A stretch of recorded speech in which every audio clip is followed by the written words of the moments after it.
Hello, mapagpalang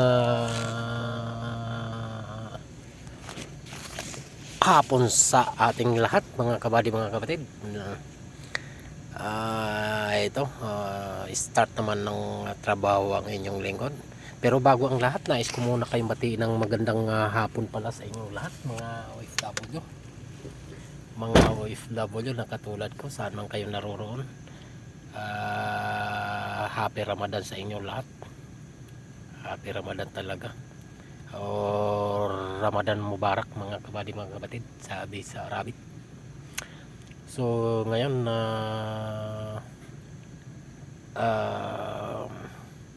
ito umpisa na naman ang inyong lingkod sa trabaho. Panghapon nga pala ang inyong lingkod mga kabady, mga kapatid. At mamayang gabi balik na naman tayo, balik na naman ang inyong lingkod until 12:30, 8:30 to 12:30 night. So bali tatlong shift kami mga kabady, mga kapatid. So ito na tayo, dito tayo sa Kia Sportage mga kabady, mga kapatid, 2023 model mga kabady, mga kapatid. Chinik ko na ito nung siguro mga 3 weeks na. So ito ang lumabas niya, itong code, ito yung code na 23 P2223 700 so to sensor pumping current sa circuit, open bank 1 na sensor 1. So ano ito, exhaust sensor. At saka papalitan natin ito ng isang servo motor mga kabady, mga kapatid. Dito yan ano. Ayan. Ayan. Ayan o.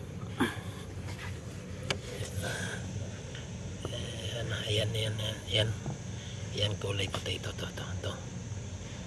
So kasi ang problema daw nito mga kabady, mga kapatid, pagka tumatakbo pumapasok yung bad smell sa galing labas, lalo na pagka may sinusundan daw na truck o gano'n, pumapasok yung usok. So itong servo na to mga kabady, mga kapatid, dito yung control dito sa ventilation ng flap ng outside at saka inside. Ibig sabihin ng outside, pag naka-open yung outside, yung flap niya, possible na papasok yung amoy sa loob. So dapat ang normal kay yung lagi open dito sa loob. Ibig sabihin dito lang siya kumukuha ng hangin. Dito lang yung dito kung papasok niya, labas naman yan. So yan. So itong papalitan natin. Ang kulay puti dito na i-check natin kung parehas ba ito. Ito yung bago lang, yung karton ito. So check natin kung kaparehas ito. Mukhang hindi. So check na, tingnan ang baklasin natin. Ayun ang problema mga kabady, mga kapatid. Ito yung luma. Yan. Ito na yung luma. Yan. So itong bago. Itong bago. Yan na. Itong bago. Itong luma. Yan. So okay. Yan. So doon naman tayo sa oxygen sensor mga kabady, mga kapatid. So ito ngayon yung ito yung ngayon yung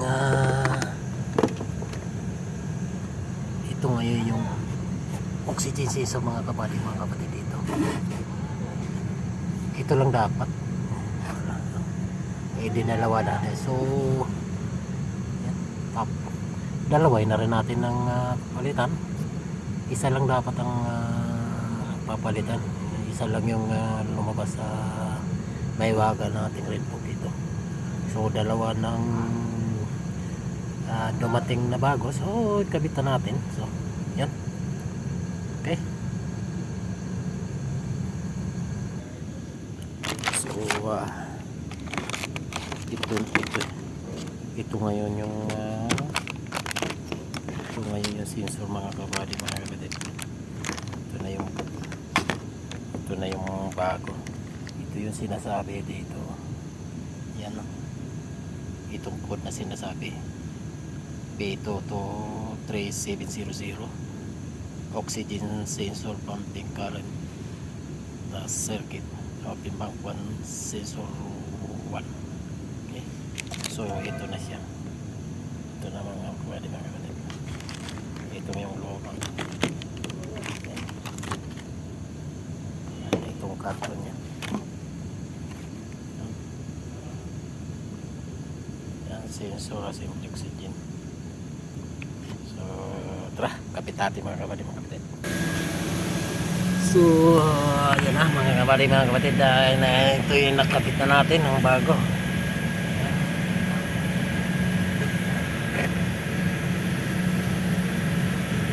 Tara, pasok tayo sa loob, i-start natin.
Bakit nagpos ito?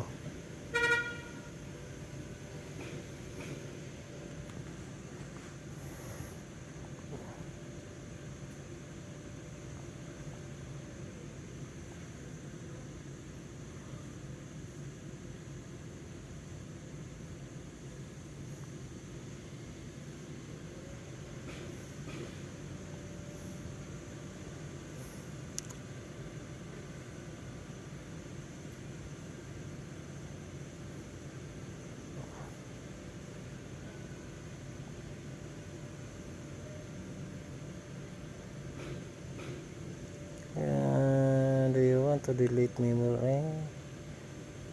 Execution condition, ignition key on, engine stop. On lang doon natin. Yan. Yes. Click mo din.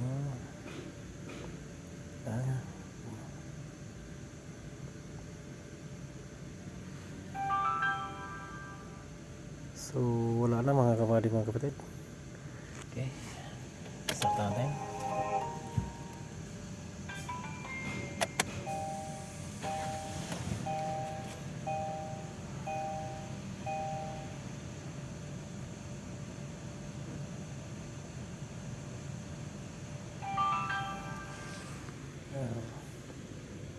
natin.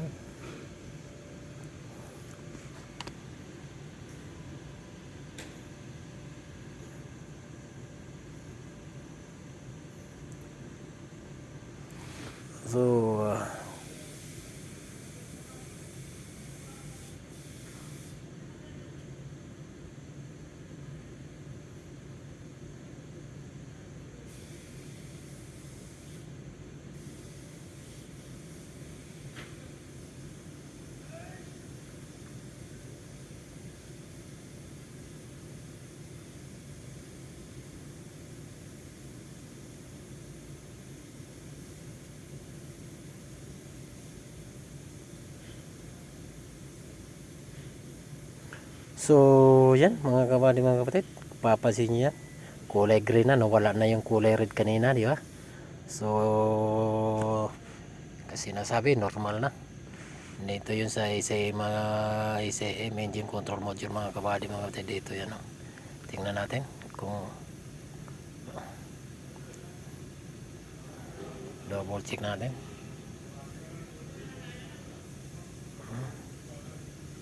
No code na raw. So tingnan natin dito.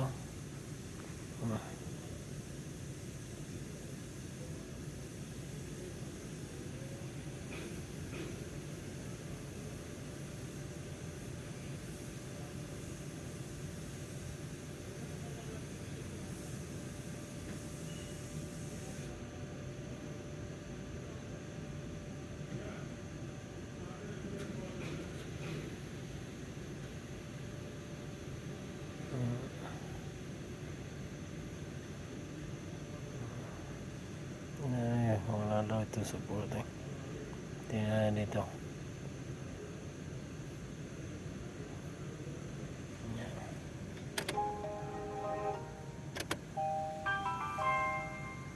Okay.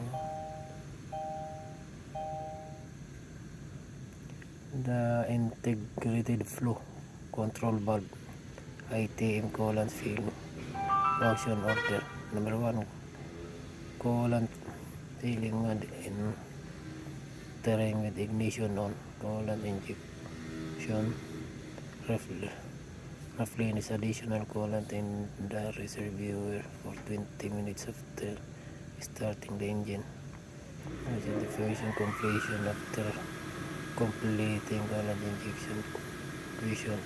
Unable to enter the function which the period coolant temperature is 90 انا اركب degrees. ماكينه حق اللحامه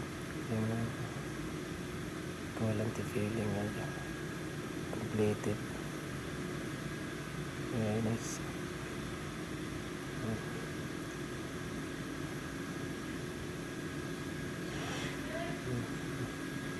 How to detect the configuration receipt. The automatic detected engine management system is properly like automatic returns.